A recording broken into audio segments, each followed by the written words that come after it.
I'm a big fan of arcade machines from back in the day, but also the new versions. And if you didn't know, now you know. The reason why I'm just a big fan of it, because I simply grew up with these devices, with these gigantic cabinets and old school games. I did quite some different reviews here on the channel of our different machines like Arcade 1-Up, Chinese import versions, simple bar top from AliExpress, but this thing, Legend Ultimate, I can tell you I was really excited to get this thing in my collection. And it's something completely different. There is no Pandora box inside, there is no Raspberry Pi. Now we're going to talk about something completely different with quite some interesting features that we're going to discuss in depth in this video review. Alright, so the first thing we're going to do now, let's put it together. So what I did understand, this is the new version that they released from Atgames, and there will be some things different with all the previous models that I have spoken of with Retro Ralph, because the first edition I couldn't buy them here in the Netherlands. Okay, so let's remove the control panel, and as you can see everything is packed up very well. Because with these heavy boxes it's so important that they pack it up very well, otherwise it will get damaged. So here we're having the side banners that I will show you later on in this video. Just going to put them back. But only the bottom part, that is something you need to put together. It's very easy to do, and that I will show you what kind of parts you're going to get. Okay, so here we're having the side panels and all the loose panels that we need to put together. It's similar like the Arcade 1-Up system that I built before. Of course, it's always very important to check all the parts before you're going to assemble it, if nothing gets damaged by transport, and everything looks very nice. It's like buying something from IKEA, seriously. Just get the manual, check it out, and everything is marked by letter. Okay, so as you can see over here, the top part is completely assembled, but there is a minor problem with my version. I think that is a common problem with these things at the beginning, more like the first batch. As you can see here, that the plexi at the front is covering the ports, the HDMI, USB, and that's something I'm going to fix and show you how you need to do this. Because this is not a way how you can use the system. A little bit of a bummer. As you can see, there's a little bit of tension over here, but we need to fix it. Otherwise we're going to have a problem. Okay, so I'm just going to remove the monitor. And what you need to do is remove this piece of wood.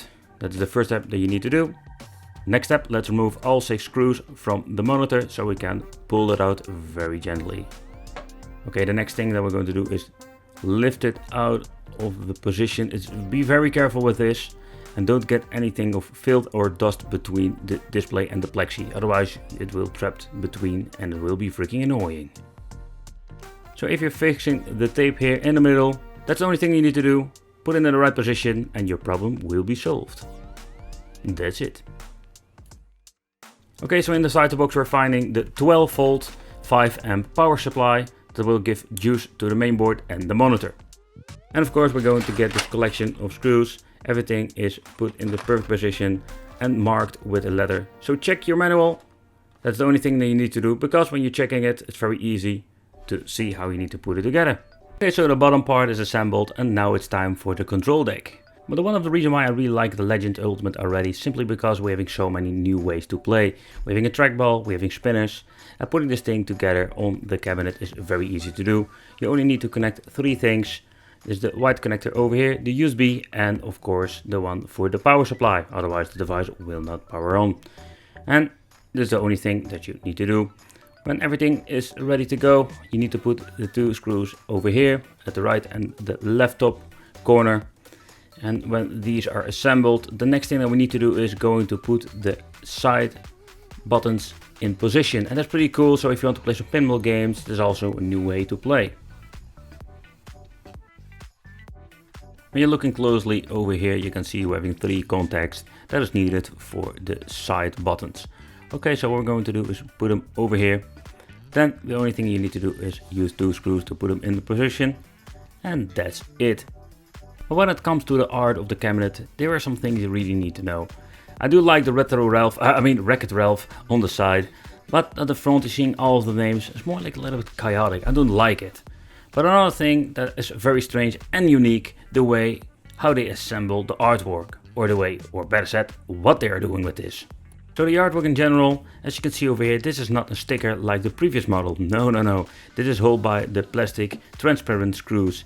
And what we're going to get is not a sticker like the previous models. No, that is the strange part about it. So this very thick plastic, it looks like very good quality, and the art print itself is very good. But I don't get it why they're not putting stickers over here. I find it very strange. This is a cheaper way to let's say, sell a product like this.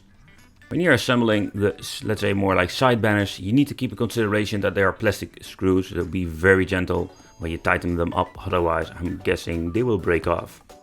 You need to be very careful if you want to put it together, simply because you can see that you need to put some tension on it and then put everything in position, but still it will not be so smooth like an original sticker. And that's a little bit of a bummer. It looks nice, but it is not perfect.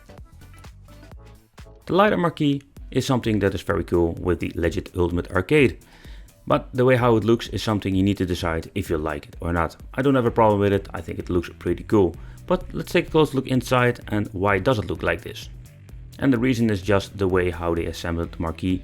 They have assembled with 6 Parkers and in combination with some double-sided tape. And the light up marquee works with one gigantic LED strips at the back over here.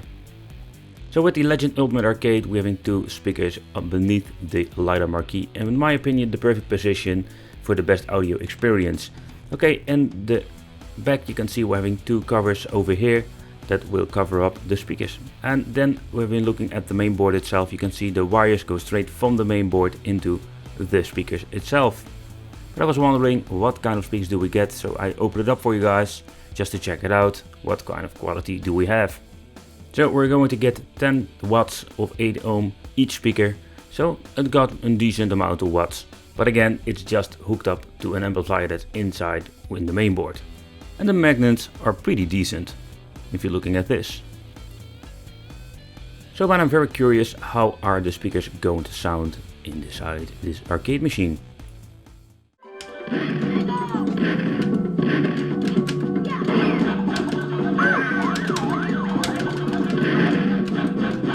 So the audio itself is pretty decent and it sounds good, but I personally would add an amplifier and add some better speakers, or just get yourself and do that one set with a subwoofer. That would be pretty awesome. So when you're looking at the display itself, it looks beautiful and very vibrant. It's a full HD display that runs on 60 Hz. I looked it up, the specification. I was curious what are we going to get with this. So what we're going to get is the MV238 FHB N30. So we're going to get an ADS panel. This means it's similar or better than an IPS panel with new technologies inside. The monitor is connected straight into the main board, a little bit similar like the arcade one up. Okay, so let's take a close look at the back. Here we're having the Ethernet connector and the input for the power supply. You can see we're having 1 plug that goes in and 2 plugs coming out because we need to power on the main board and of course the control panel. So for the connection of the Ethernet, we're having here the Cat6 connector. Okay, so let's take a close look inside the machine and how have they connected everything up and what are maybe the possibilities for modification in the future. Okay, so in the cable over here, the white version, you can see that this goes straight into the main board, is for the control panel that we already connected.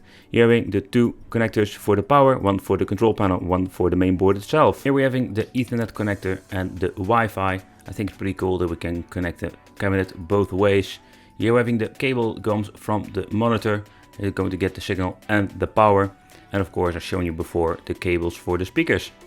And at the left side we're having the cables that go into the control panel.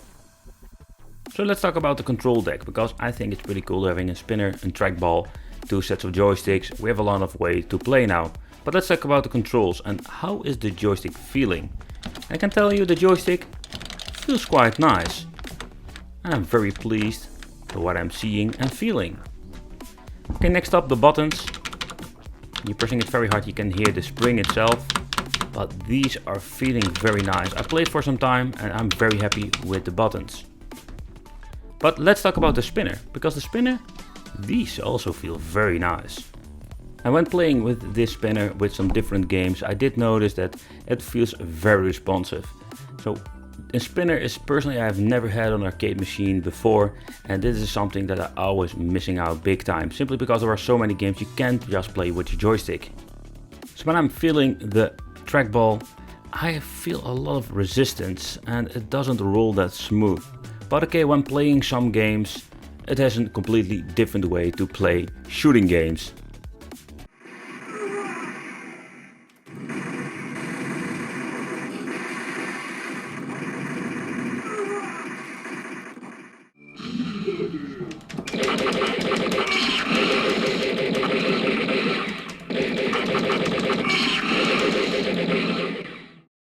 Okay, here we're having the return button and play 1, 2 and the Atgames button. So the return button, this is something that is pretty cool.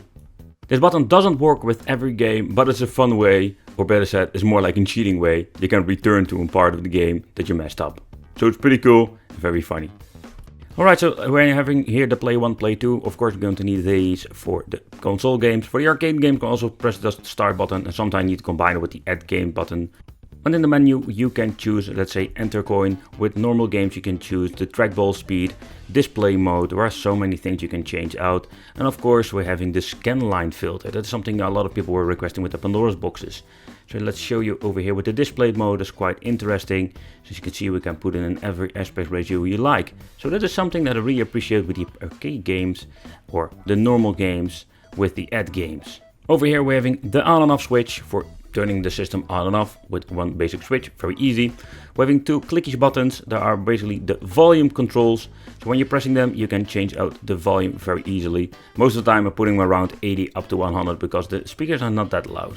Here we're having the input for the HDMI device and two USB connections. And with this button, you can switch between the second input and of course the original add games. But how about playing games on the Atgames? It's very cool because we're having a lot of games built inside, but also we're having more options, like we're having ArcadeNet. So let's talking about this. ArcadeNet is a way you can stream games, and as you can see, we're having quite some big variation of games. You need to make an account, a Netflix idea, so you need to pay an amount of money every single month, and then you're having the options to stream games from the service to your system. And that is an awesome way to play, and it's still a growing library of games. And not to forget the option, bring your own games. Maybe in the future we'll look in this option because there's a lot to talk about when it comes to the bring your own games option. So with the settings menu, we have a lot of stuff going on over here because here we're having a lot of things that we can do, can configure and even test out.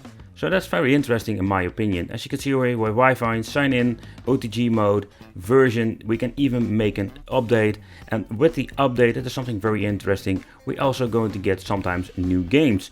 So with the Ultimate Legend, there is so much stuff going on and so much stuff you can do with it. And here we have the option for data manager, light gun calibration and upgrading your control deck. What I do like about this arcade machine, it comes pre-built with a lot of games. So when you're looking at the menu, over here we're having some features, leaderboards, so we can have a leaderboard in online. That's also a very cool feature. As you can see, we're having different channels like Atari, Data East, Disney, Jellico, Pico, Taito, and of course we're having the Tetris. And if you want to go to the platform, here we can choose different platforms. So as you can see, we're having different platforms, not only arcade games, but what I do like about it is you can choose if you want to play games with a joystick, a spinner, or a trackball. So I think that is very genius that we can find games very easily this way. Alright, so let's play some games, show you how they are running on the Legend Ultimate Arcade. And of course, let's have some fun.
So in this video, I took a deep dive inside the software and also in the arcade machine itself, so you can see what you're going to get. So if you have any questions, you can always leave it in the comments, and consider subscribing, hit the little bell, because in the future it's highly possible I will make more Legend Ultimate Arcade videos. And we'll see you in the next video.